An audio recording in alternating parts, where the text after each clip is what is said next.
तो आइए देखते हैं क्वेश्चन नंबर 8। ठीक है, क्वेश्चन नंबर 8 क्या कह रहा है? कह रहा है कि 4 particles each having a charge Q।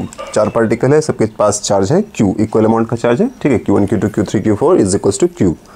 कह रहा है कि are placed on the 4 vertices of a regular pentagon. एक पेंटागन है, रेगुलर पेंटागन है, ठीक है, और उसके 4 वर्टिसेस पे चार्ज है। ठीक है, एक पे नहीं, पता नहीं क्या है, आगे देखते हैं। कह रहा है the distance of each corner from the centre is A। हर एक कॉर्नर का डिस्टेंस सेंटर से A है। तो बना लिया जाए डायग्राम एक रेगुलर पेंटागन का। कैसा बनेगा ये? कुछ इस तरह से।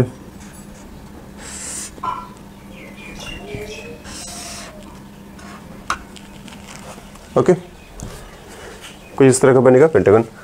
ठीक है, और कह रहा है कि सेंटर से हर एक कॉर्नर का वर्टिसेस जो है, ठीक है, इसका डिस्टेंस कितना है? A, इक्वल डिस्टेंस है। ठीक है, तो सेंटर से ये डिस्टेंस, ठीक है, ये डिस्टेंस कितना है? A। ओके, तो सेंटर से हर एक कॉर्नर का डिस्टेंस इक्वल है A। ठीक है, अब कह रहा है कि 4 वर्टिसेस पे चार्ज है Q, Q, Q and Q। कह रहा है कि find the electric field at the centre of the pentagon. एक पे चार्ज नहीं है और सेंटर पे कह रहा है इसका इलेक्ट्रिक फील्ड इन 4 चार्ज के चलते। ठीक है, अगर यहाँ पे भी चार्ज होता तो क्या होता? रेगुलर होता, सिमेट्रिकल वे में डिस्ट्रीब्यूशन होता चार्ज का। ठीक है, हम लोग पढ़ेंगे चार्ज डिस्ट्रीब्यूशन आगे। तो जानिए कि अगर कभी भी कोई भी चार्ज या कोई भी बॉडी में, कोई भी जगह पे, कोई भी स्पेस में, अगर कभी भी चार्ज सिमेट्रिकल वे में डिस्ट्रीब्यूट हो, चाहे वो लिनियरली या फिर 2D या 3D, कहीं पे भी सिमेट्रिकल वे में अगर डिस्ट्रीब्यूट होता है तो सेंटर पे हमेशा इलेक्ट्रिक फील्ड 0 हो जाता है। ठीक है, क्योंकि हर तरह के चार्ज जो होते हैं वो क्या करते हैं? कैंसिल कर देते हैं इलेक्ट्रिक फील्ड लाइन्स को। ठीक है, देखिए यहाँ पे भी अगर रेगुलर मैनर में ये से है हमारा पेंटागन और पांचों के पांचों कॉर्नर पे अगर रहता चार्ज Q अमाउंट में, इक्वल अमाउंट में चार्ज। ठीक है, ओके, तो सिमेट्रिकल वे में तो हर तरफ से इलेक्ट्रिक फील्ड एक दूसरे को क्या करता? काउंटर करता। ये नहीं कि आमने सामने रहेगा 180 पे तभी काउंटर होगा, रिजल्टेंट क्योंकि वेक्टर है ये। ठीक है, तो इनका रिजल्टेंट फोर्स जो भी रहेगा, इसका रिजल्टेंट फोर्स जो आएगा, तो सब मिला के नेट फोर्स क्या होता है? 0। ठीक है, और इलेक्ट्रिक फील्ड लाइन क्या है? फोर्स यूनिट चार्ज का। ठीक है, यूनिट चार्ज पे जो फोर्स एक्सपीरियंस कर रहा होता है वही है। ओके, चलिए तो देखते हैं इस डायग्राम के लिए या इस क्वेश्चन के लिए हम लोग यूज़ कर रहे हैं एक ट्रिक, सिंपल सा। ठीक है, वही सिमेट्री का, कि अगर सिमेट्रिकल होता, अगर चार्ज डिस्ट्रीब्यूशन पूरा चारों तरफ होता, यहाँ पे भी अगर कोई चार्ज होता तो नेट इलेक्ट्रिक फील्ड होता 0। ठीक है, मान लीजिए ये आपका 1 है, 2 है, 3 है, 4 है और ये होता 5 पॉइंट। ठीक है, तो नेट इलेक्ट्रिक फील्ड क्या होता? 0। अगर यहाँ पे भी कोई चार्ज होता तो, ठीक है, मान लीजिए point P1 P2 P3 P4 P5 है, ये P5 पे कोई चार्ज होकर होता तो इसके चलते नेट इलेक्ट्रिक फील्ड क्या होता? 0। ये पॉजिटिव चार्ज इलेक्ट्रिक फील्ड किस तरफ देता? इसके अलोंग।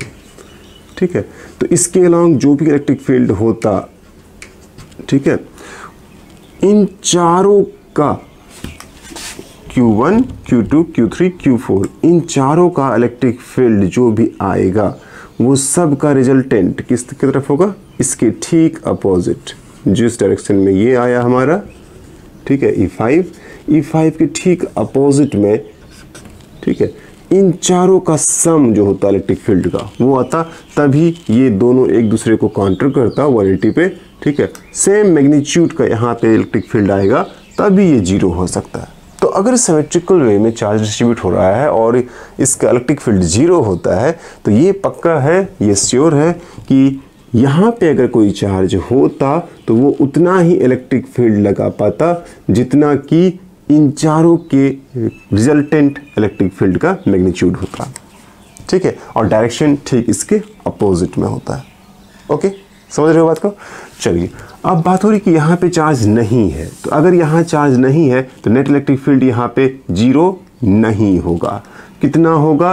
तो उतना ही इलेक्ट्रिक फील्ड होगा जितना कि ये लगा के 0 बनाता। मतलब इसके चलते जो इलेक्ट्रिक फील्ड होना चाहिए, ओके E5। जो इलेक्ट्रिक फील्ड इसके चलते होना चाहिए उतना ही इलेक्ट्रिक फील्ड होगा इन चारों के चलते, लेकिन डायरेक्शन अपोजिट में। ठीक है, डायरेक्शन होगा किधर, वो कॉर्नर जहाँ पे चार्ज नहीं है उसी की तरफ डायरेक्शन हो जाएगा इसका, है ना।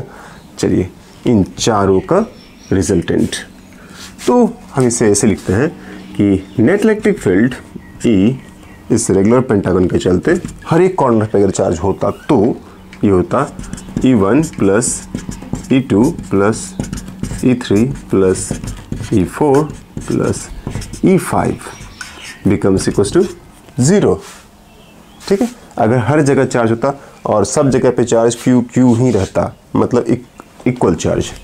ओके, बट अब बात हो रही है क्या कि E5 पे चार्ज नहीं है, तो हम लिखते हैं E1 plus E2 plus E3 plus E4 becomes equals to negative of E5। ठीक है, ये सब के सब वेक्टर सम है। ओके, वेक्टोरिकली ये 0 हो रहा है क्योंकि इन चारों का रिजल्टेंट वेक्टर जो होगा, ठीक है, वो काउंटर कर रहा है हर केस में, सिर्फ E5 नहीं, किसी भी केस में। आप इधर से इस 4 का ले लीजिएगा तो इन चारों का जो रिजल्टेंट वेक्टर होगा वो उसको काउंटर करेगा Q1 चार्ज। ठीक है, इन चारों का जो रिजल्टेंट वेक्टर होगा उसको काउंटर करेगा Q2 चार्ज का इलेक्ट्रिक फील्ड। ठीक है, तो यही होता है सिमेट्रिकल वे में।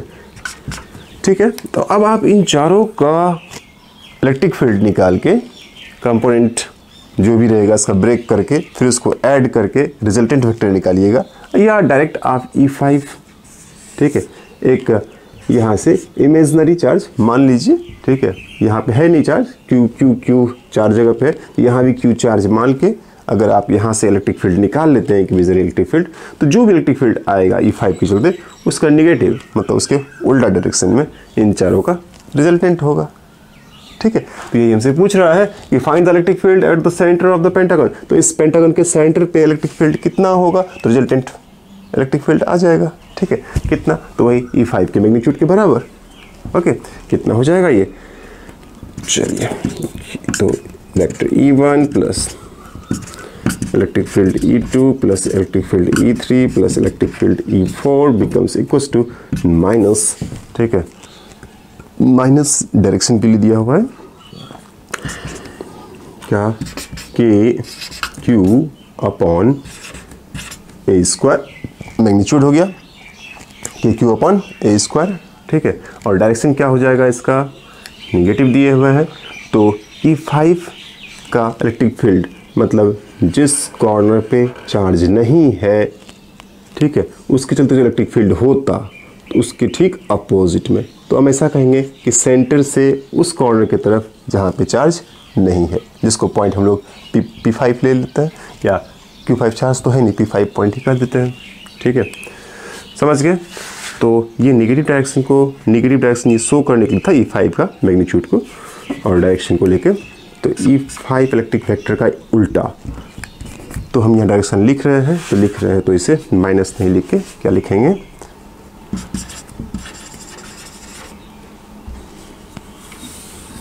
डायरेक्शन लिखा जाएगा towards the point,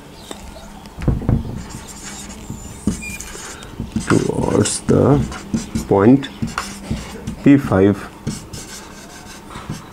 from the center। Okay, समझ गए। फिर देखते हैं नेक्स्ट क्वेश्चन।